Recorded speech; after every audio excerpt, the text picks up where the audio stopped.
Bonjour à toutes et bonjour à tous, l'année 2014 s'achève, alors ne perdons pas de temps, voici tout de suite le sommaire de ce numéro de décembre. Faut-il, oui ou non, assouplir la réglementation sur le travail le dimanche? On en parle dans un instant. Dans un tout autre domaine, nous ferons un point sur les changements qui doivent intervenir en 2015 au niveau des allocations familiales. Mais pour commencer, retour sur l'Université d'Avignon, c'était il y a déjà presque 10 ans. Avignon, lieu mythique, qui a en son sein une salle assez symbolique, qui nous a paru à l'époque assez intéressante parce que c'est une salle où on se réunit en face à face. Et des grands débats et des grandes discussions sur l'avenir d'une organisation, c'est peut-être un lieu idéal pour l'organiser. Alors pourquoi organiser une université à Avignon en 2005 ? Tout simplement pour mener une réflexion sur l'avenir de l'organisation et aussi faire en sorte de mobiliser les troupes, d'intégrer de nouveaux éléments, d'intégrer des jeunes en particulier qui étaient présents à Avignon, de faire en sorte que la présence féminine soit assurée, parce qu'il ne suffit pas d'en parler, il faut encore le faire. Avignon, c'est un peu pour moi le prolongement de ce que j'ai connu dans le début de ma carrière syndicale, les États généraux de l'encadrement en 1980. Un grand débat de fond, oser le grand débat de fond, oser la contradiction, oser le dialogue, oser la discussion pour permettre de fixer le cap. Moi, je suis assez d'accord avec les termes qui sont utilisés aujourd'hui, un nouvel élan, mobilisé, dynamisé, faire en sorte que l'organisation soit crédible dans ses propositions. Donc il est légitime qu'une confédération de l'encadrement se pose des questions et essaye de définir un certain nombre d'axes stratégiques. S'il y a bien un sujet qui fait débat, c'est celui du travail le dimanche. Le ministre de l'économie doit d'ailleurs présenter son projet de loi pour l'activité en janvier, avec ensuite une loi qui devrait être votée au printemps. Alors, travailler ou pas le dimanche, pour connaître la position de la CFE-CGC, je rencontre Franck Mikula. Franck Mikula, bonjour. Bonjour. Alors, en préambule, est-ce que le travail le dimanche est créateur d'emplois? Si on écoute le MEDEF, oui. Si on écoute le ministre de l'économie, oui. De notre point de vue, c'est pas sûr du tout. Parce que tout simplement, l'argent dépensé le dimanche, c'est l'argent qui n'est pas dépensé le samedi dans les magasins. Donc il n'y a pas une création de richesse. Et donc il n'y aura pas création d'emplois. On créera peut-être des emplois dans un endroit et on en détruira dans l'autre.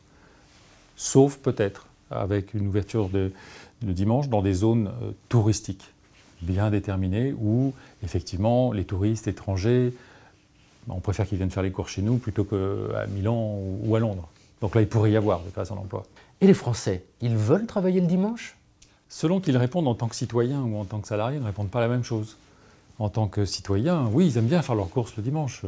C'est bien, ça va développer l'économie, c'est super. Si on les interroge en tant que salariés, non, moi je ne travaille pas le dimanche. Je veux bien faire mes courses le dimanche, mais non, je ne travaille pas le dimanche. Alors, quelle est la position de la CFE-CGC sur le travail le dimanche? Nous, ce que nous voulons, c'est ne pas rester sourds aux éventuels effets bénéfiques que pourrait avoir l'extension des périodes d'ouverture du commerce. Effectivement, sur les zones touristiques, il est possible que ça crée des emplois, c'est même probable. Ce que nous voulons, c'est parler de ces choses-là. Tout d'abord, le dimanche n'est pas un jour comme les autres. C'est un jour de synchronisation sociale et familiale très important que nous voulons conserver tant qu'on pourra. Et donc, on doit pouvoir discuter entre partenaires sociaux des modalités d'ouverture des commerces le dimanche. Alors, je suppose que vous mettez des conditions à ce travail. Bien sûr, bien sûr. Des conditions en termes de majoration de la rémunération, des conditions en termes de repos compensateur, de répartition de ces jours de travail le dimanche entre les salariés ou à l'intérieur du mois. On ne travaille pas tous les dimanches. De tout cela, il nous semble important d'en discuter, de convenir de modalités impératives qui seront applicables, et de garanties sociales qui seront applicables à tous les salariés.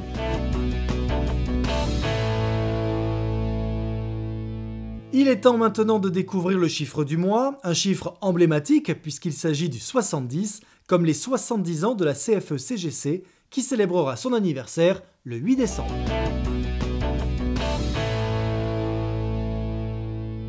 Bonjour, je m'appelle Justine Vincent, je suis économiste à la CFE-CGC et aujourd'hui je vais vous parler de la réforme des allocations familiales.